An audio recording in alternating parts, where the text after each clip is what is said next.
students, welcome in English class। आज हम 10th class की इंग्लिश बुक गोल्डन रेज, जिसमें से पोएम रिस्क नाम की जो पोएम है उसके बारे में आज हम पढ़ेंगे।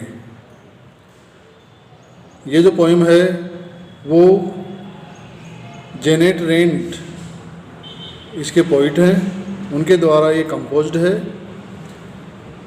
जेनेट रेंट ने इस पोएम में जीवन में रिस्क उठाने के बारे में कहा गया है। फर्स्ट स्टेंजा में पढ़ रहा हूँ।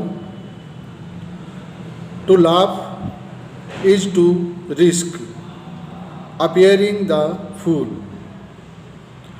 To weep is to risk appearing sentimental, to reach out for another is to risk involvement, to expose feelings is to risk exposing your true self। अब इसी फर्स्ट स्टेंजा का रेफरेंस बता रहे हैं। रेफरेंस का मतलब होता है प्रसंग। प्रसंग यानी कि ये जो पोइम की जो लाइनें हैं ये कहाँ से ली गई है, कौन सी पोइम से ली गई है और इसका पोइट कौन है या किसके द्वारा ये कंपोज की गई है, ये बातें इसमें रेफरेंस के अंदर आती है।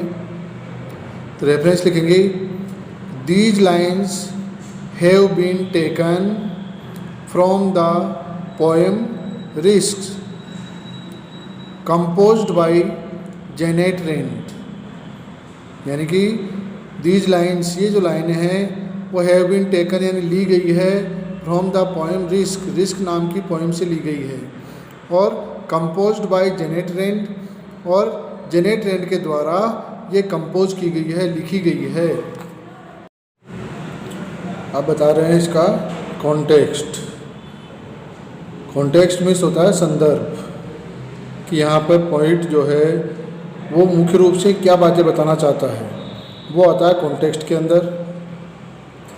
The point says that there is risk in everything we do, here he gives various examples about it.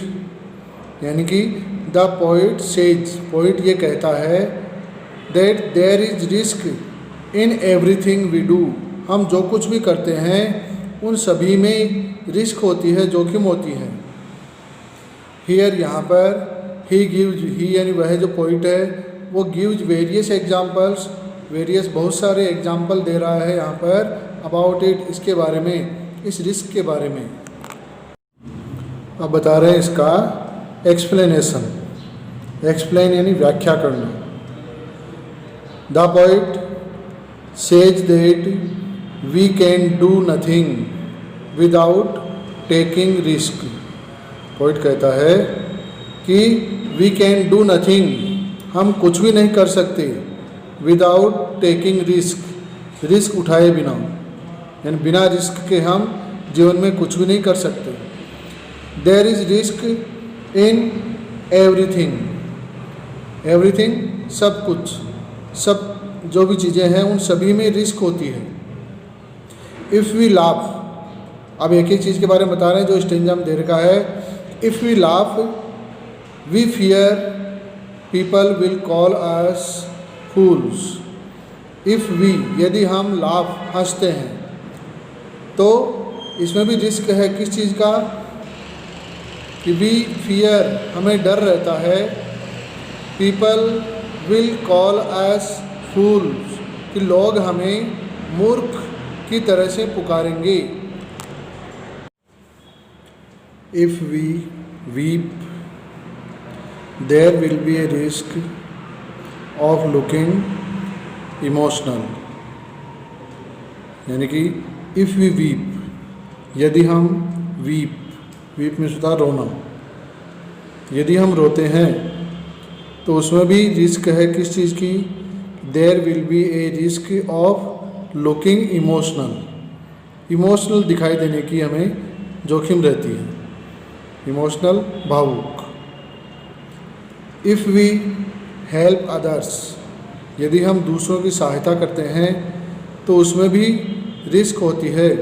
किस चीज़ की? There will be a risk of being indulge, कि हमें इंडल्ग होने की, इंडल्ग का मतलब होता है कि दूसरे के अंदर लिप्त रहना, दूसरे के अंदर समाहित रहना। तो हमें उस चीज़ की जोखिम रहती है कि हाँ, लोग हमें समझते हैं कि वह उसके साथ में मिला हुआ है, उससे सम्मिलित है। If we express our feelings before others, जब हम दूसरों के सामने अपनी फीलिंग्स को, अपनी भावनाओं को एक्सप्रेस करते हैं, यानी कि व्यक्त करते हैं या स्पष्ट करते हैं, तो there will be a risk of showing our real personality. तो वहाँ अपने आप को या अपनी खुद की जो पर्सनैलिटी है, अपना खुद का जो व्यक्तित्व है, वो उनके सामने स्पष्ट करने की जोखिम रहती है कि हम अपना पूरा व्यक्तित्व उनके सामने स्पष्ट कर देंगे हम कैसे हैं। दस इस प्रकार there is risk in everything we do, इस प्रकार से हम जो भी कुछ करते हैं उन सभी में रिस्क होती है, ऐसा यहाँ पर पोइट हमें बता रहा है।